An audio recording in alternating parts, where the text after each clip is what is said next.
let's go to our next presenter, and that is Dr. Gary Levy. He's the Chief Medical Officer at Fertility Cloud. Gary, go ahead, take it away. Hi, good afternoon, everyone. I'm so happy to be here. Thank you, everyone, for allowing us to present our company. Let me just share my screen.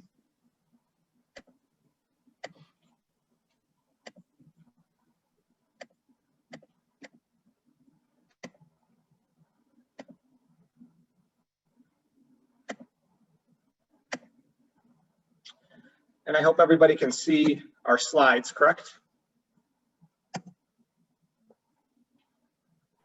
Yes, we can see it. Perfect. So my name is Gary Levy. I'm the Chief Medical Officer of Fertility Cloud.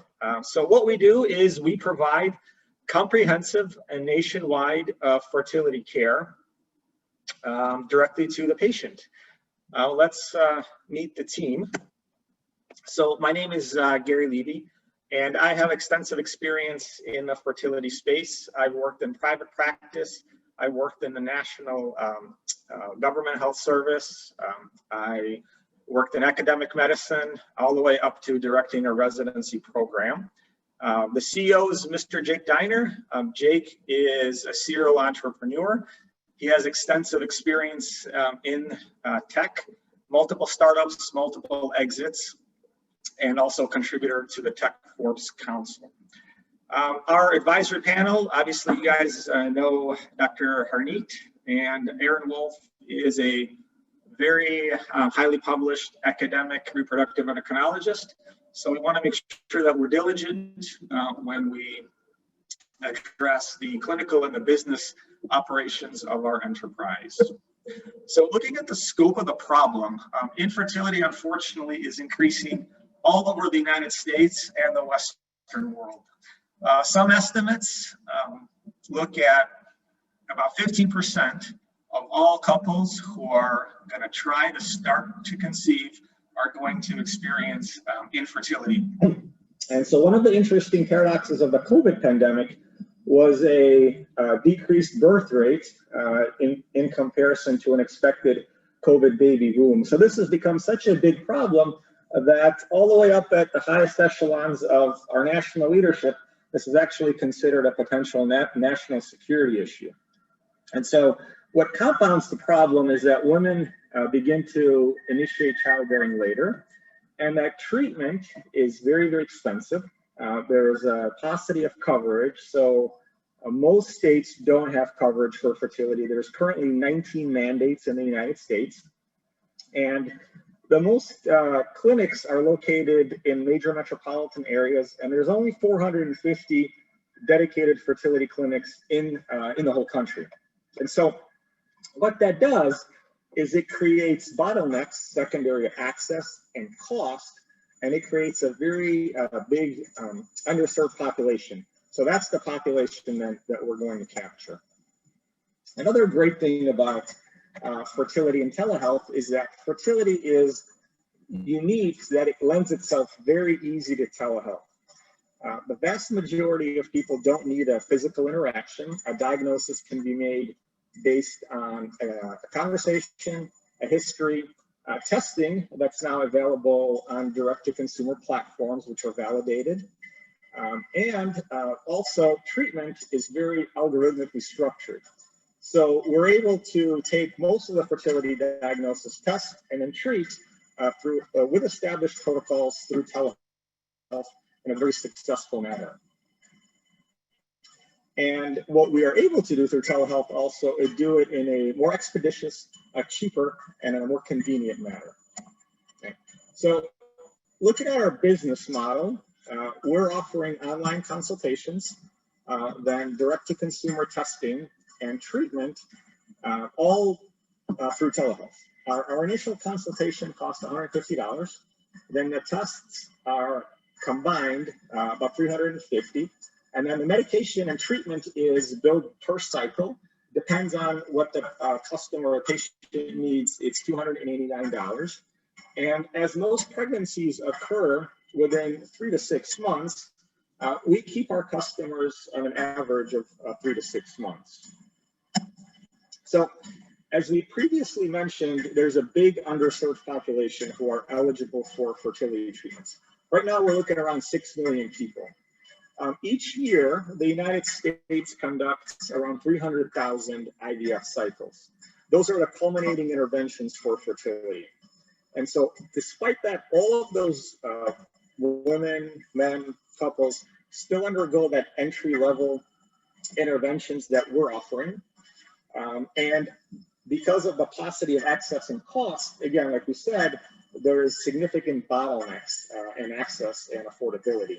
And so those are all of the patients that we're going to capture and provide them with their entry-level fertility evaluation and treatment at a significantly reduced cost, more affordable, more expeditious, and importantly, more convenient manner.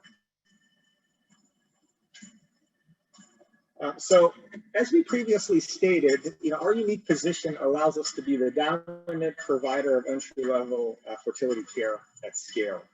So, looking at this graph, what we have is test-only providers, direct-to-consumer only providers in the upper left-hand corner, to kind of your brick-and-mortar comprehensive fertility centers in the bottom right. So, we're kind of exceptionally positioned to develop a symbiotic relationship with the testing providers, but also what the IVF clinics do is their business model primarily focuses on converting their customers to IVF. And so they're still kind of obligated to provide their entry-level fertility care, but that's not what makes the money. So as we take those patients, we're also going to be providing these IVF clinics with patients who are ready for a significantly more invasive intervention. So we don't, based on that, don't necessarily view them as our competitors. All right, so this slide demonstrates our organic growth since we started. In the first 6 months, what we did is we initiated a pilot in 2 states. We're limited by licensing. And we also wanted to validate our assumptions of whether or not patients are going to accept this type of treatment model and whether the market's going to accept the costs that we've essentially developed. And once we validated our assumptions, we expanded our licensing, and now we're in over 40 states. And as you can see, in last month, we had over 73 new patients. And so if you compare that to a IVF clinic that's a single provider, they can see approximately 35 or about half of new patients that we're seeing, and they are geographically limited by licensing, et cetera.